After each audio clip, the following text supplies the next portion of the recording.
નમસ્કાર. તમારે ભગવાનને જમ્યા પછી શું આપવું પડે? મુખવાસ. અત્યારે મુખવાસ શું છે? માતા પિતા ખરા? અજન્માનું લોકા છે. કોણ છે? અજન્માનું લોકા. બરાબર.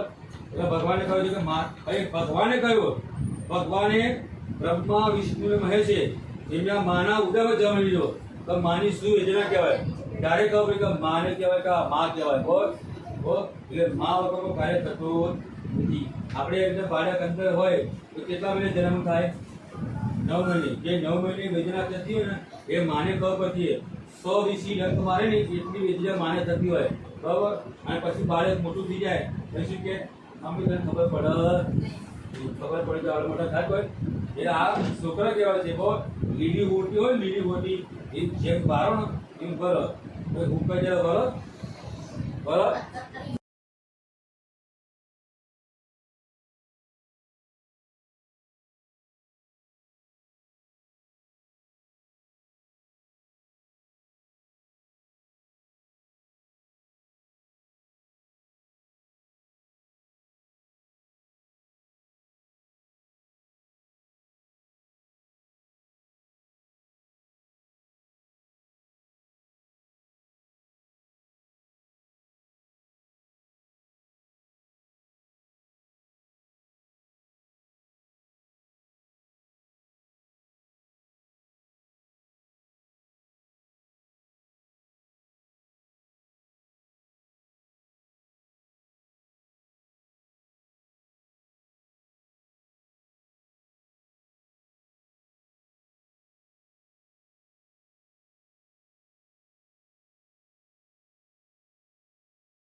આ ઉપર શું મૂકે છે? શ્રીફળ. આપણે કોઈ બાધા રાખીએ તરબૂચ રાખીએ છીએ, શી બાધા રાખીએ છીએ? તરબૂચ. હે માં, જો મારું કામ થઈ જાય તો હું તમારે એક શ્રીફળ, 1,00,000 રૂપિયાની બાધા હોય તો શ્રીફળ, અને 1,00,000ની બાધા હોય તો શ્રીફળ. બસ શ્રીફળ પર ચાલે નહીં. તો શ્રીફળ સૂચના આપો તો આપણે જીવનમાં સીધું રહેવું જોઈએ, બાપુ રહેવાય નહીં. બરાબર. લાવો બંને જણાય તમારો પગ વાદ્યાનું આ કે હા ભાઈ હા આપજો. લગ્ન કરી કેટલા વર્ષો ભાઈ? 11 વર્ષ લગ્ન કરીએ. હા ચાલો તો બેટા છે. હા તો કહેવો પડે જીવનો બંને જણા હાથ સ્વીકારી દે. આ લગ્નમાં જયારે પૂજે પહેણાવો ને ત્યારે એમને પ્રશ્ન કરવા પડો તો પૂજે તમે હાર કેમ પહેરાવો છો? તો પૂજેની કોઈ કિંમત હોતી હોય છે કોઈ? લોકો મહારાજને ફૂલ મારતા હોય છે આમ ટાંકી એટલે મારા ત્યાં તમે શરમ આવી છે. આ લગ્ન કરો જીવનમાં એવું કહ્યું કે હાર કેમ કરવાનો? તો બંને જણાએ જીવનમાં હારી જવું જોઈએ. બરોબર. જો તમે ગરમ થાવ તો તમારે ઠંડુ થવું જોઈએ, અને આ ગરમ તમારે ઠંડુ થવું જોઈએ. એના પર 2000 આપતા હોય તો ચાલો ભાઈ જા કે હું જોવું હતું કે હા पर लड़ना चाहिए नहीं, लड़ना नहीं चाहिए. बस आओ भगवान को हार बताओ से तो भगवान ओम नमो विद्याधर्मदेवताय मधुरतको और तमिम नाथ करो. पतिदेव ब्रह्मा पतिदेव विष्णु पतिदेव महेश पतिदेव साक्षात् परम ब्रह्म तस्मै और तमिम पति मनोदेवाय भव और तमिम पके लागो लागतो को लगाता नहीं पास. हां और તમારો પગ વાગ્યો ફરમાજી જઈને બેજો. આ જો હાથમાં શીખોડ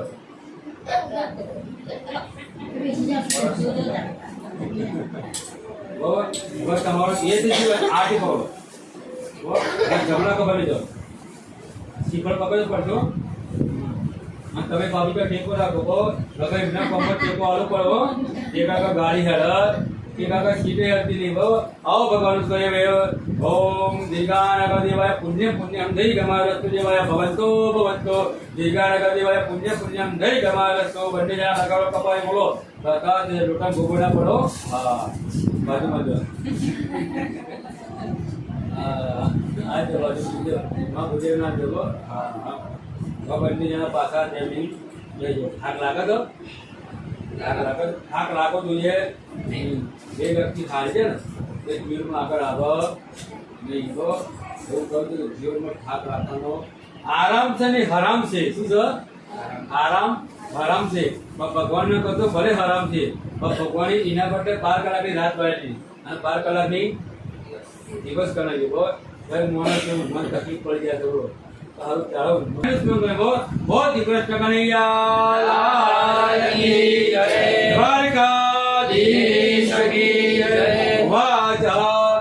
પ્રથમોધ્યાયઃ શુચિ ઉવાચ. મેં પહેલા અધ્યાયમાં એવું કીધું છે, તપ કરવાથી શું વાંછિત ફળ મળે છે. તપ કેવું કરવાનું? રામના જેવું. એના સભામાં રાજા સિંહાસન આપવાનું હતું અને એમના પિતાએ શું કીધું? વનવાસ જાય. એને તપ કર્યું, મંતર પૂજાવા થયો ને. વાલ્ય લૂંટારો, અવરત કીધું. એને તપ કર્યું તો શું મળ્યું? વાલ્મીકી. અને શું લખ્યું? રામાયણ લખી. એ પાપી ક્રોધી હતો, એને રામાયણ લખી. તો આપણે તો રોજ જે મંદિરે જઈએ છીએ તો આપણે શું કરી ના શકીએ? પણ ના, સવારે ઉઠ્યા દેવાલય નહીં જવાનું, ફોન લઈ લેવાનું. એથી તપ ના થાય. તપ કરવાનું, માળા લઈને બેસી જવાનું, પછી ઘરમાં શું થાય છે એ જોવાનું નહીં. એને તપ કહેવાય. સતીએ તપ કર્યું હતું, પછી કોણ મળ્યા? શંકર મળ્યા. એમને એમ શંકરને પ્રાપ્ત નહીં થયા. સતીએ વ્રત કર્યું હતું. વ્રત કરવાથી અને તપ કરવાથી શું વાંછિત ફળ મળે છે તે પહેલા અધ્યાયમાં કહે છે. જુદા જુદા પ્રકારની યોનિઓમાંથી માણસો ઉત્પાદન થયા હતા. હરિ તારા નામ 6000, કયા નામે લખવી કરતો. એના જોડે જઈને સુજી અને સાધક અધ્યાય. બોલો શ્રી સત્યનારાયણ દેવ કી જય, દ્વારિકાધીશ કી જય. ચોથા અધ્યાયમાં જેટલું રાજાએ વાણિયામાં ધન આપ્યું હતું, વાણિયાએ કીધું હતું કે આ ધન હું બ્રાહ્મણને થોડુંક આપીશ. એ સત્યનારાયણની કથા કરીને એ વૈકુંઠ વિશે વ્યાસ કર્યો. ઇતિ સ્કંદ પુરાણે દેવાખંડે સત્યનારાયણ ભગવત અધ્યાય. બોલો શ્રી સત્યનારાયણ દેવ કી જય, દ્વારિકાધીશ કી જય. ખાસ લાઈ દેજો.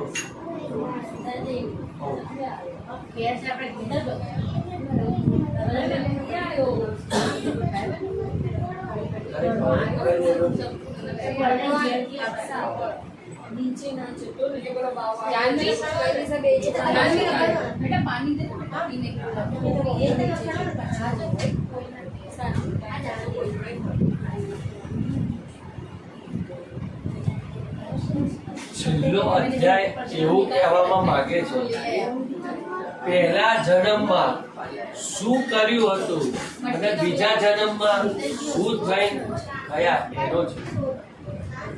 પાંચમા અધ્યાયમાં સૂતજી કહે છે, તપ કરવાથી જે માણસ તપ કરતું હતું એ સારો સ્વભાવ વાળો છે. એ રણ છોડીને જતા રહ્યા હતા એટલે એમનું નામ ઘનશોરરાય પડવામાં આવ્યું. કાળિયો ઠાકોર કઈ રીતે પડ્યો? એમને જેનો કૃષ્ણ ભગવાનનો જન્મ થયો ત્યારે શું હતું? કાળું પાણી હતું. જેલમાં જન્મ થયો હતો એ દિવસે કઈ રાત હતી? કાળી રાત. એટલે શું નામ પડ્યું? કાળિયો ઠાકોર. એવી જ રીતે ભગવાનના અલગ અલગ નામ હતા. જે મહાબુદ્ધિ સનાતન નામનો બ્રાહ્મણ હતો તે જન્મો જન્મ બીજા જન્મમાં તે કોનો અવતાર આવ્યો? સુદામાનો. જે સુદામા ચરિત્ર કહેવાય છે ભાગવત તારીખ. અને બીજા અધ્યાયમાં વિચાર્યા વગર ભગવાનને અર્પણ કરી દીધું. ભગવાન કહે છે, વાણીઓ એ જ રીતે કહેવામાં આવે છે કે ભગવાનની પૂજા કરો, મંદિર દેવાલયમાં જાઓ તો તન મન ધનથી ભગવાનની પૂજા કરવાની. તારું તારું કરે અને મારું મારું કરીને કોરોનામાં કેટલા જતા રહ્યા ને. કોની રાખ કઈ હતી એ કોઈને ખબર નથી. બાજુમાં અમીર પડી રહ્યો હતો અને ગરીબ પડી રહ્યો હતો, કોઈ ખબર નથી. એટલે કલિયુગમાં કહે છે કે જેટલું પુણ્ય કરશો એટલું તમારા માટે સારું, જેટલું પાપ કરશો કોઈ ભગવાન આવા ઉપર જઈને કોઈને બતાવતું નથી, બધું અહીંયા જ મૂકીને જાય છે. અડધા નાની ઉંમરમાં મરી જાય એટલે શું થાય કે એમના જમાનામાં એમના માતા પિતાએ પાપ કર્યું હશે ને એટલે દીકરાને ભોગવવામાં આવ્યો, અને એ જ જગ્યાએ પુણ્ય કર્યું હોય તો કંડા અશોકભાઈનો છોકરો સારો હતો, કેમ કે એ પુણ્ય કર્યું હતું. ઇતિ સ્કંદ પુરાણે રેવા ખંડે સત્યનારાયણ પંચમોધ્યાય. બોલો શ્રી કનૈયાલાલ કી જય, બોલો શ્રી દ્વારિકાધીશ કી જય. બોલો હર્ષુધામ કેશવ નામ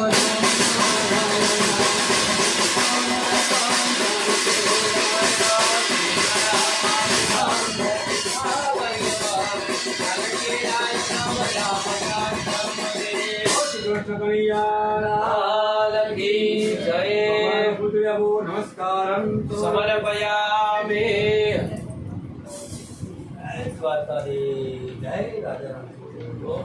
હવે ભગવાનને આપણે ત્યાં શું કરું તો આરતી કરી ખાલી કહેજો.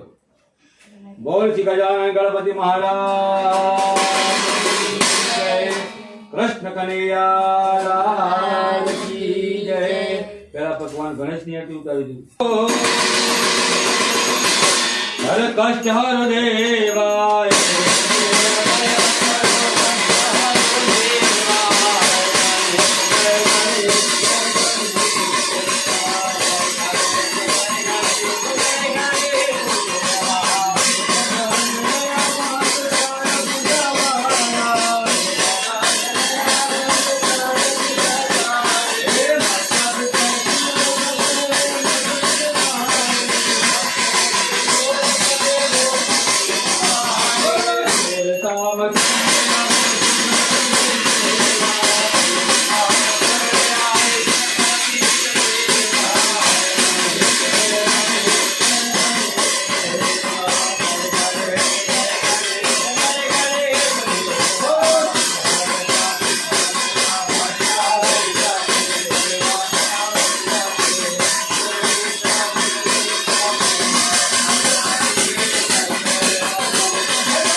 તમારા દાદાની